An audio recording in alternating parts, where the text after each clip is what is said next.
Increasing, knitting into the front and the back of a stitch. This is probably one of the most common ways to increase.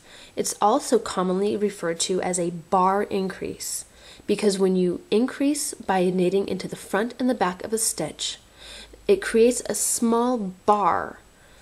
Go ahead and watch as I do this. When I knit into the front and the back of of a stitch, I'm going to do exactly as it sounds. First, I'm going to knit into the front side of the stitch, but I'm not going to pop that stitch off the left needle.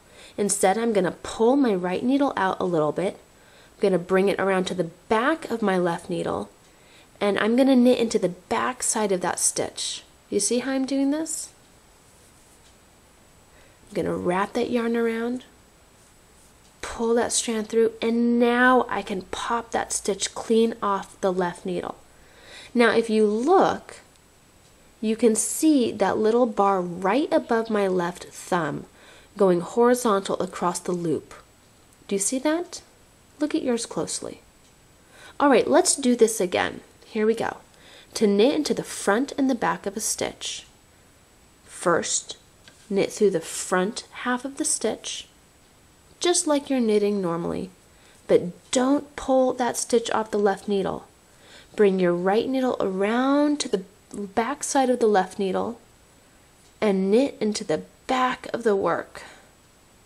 Sometimes if you're a tight knitter, it's a little difficult, so go ahead and just loosen up your stitch.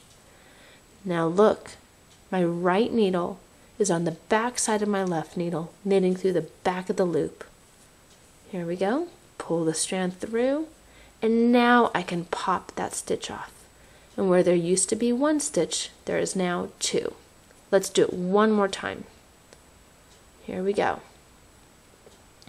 Knitting into the front, wrap my yarn around, pull the strand through. I don't pop it off. Bring my right needle to the back, slide it through the back half of the loop, wrap my yarn around, pull the strand through to the front, and I pop that needle off. I pop that stitch off the needle.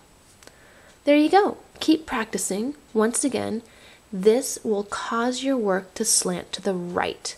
So this stitch is often used at the beginning of a row.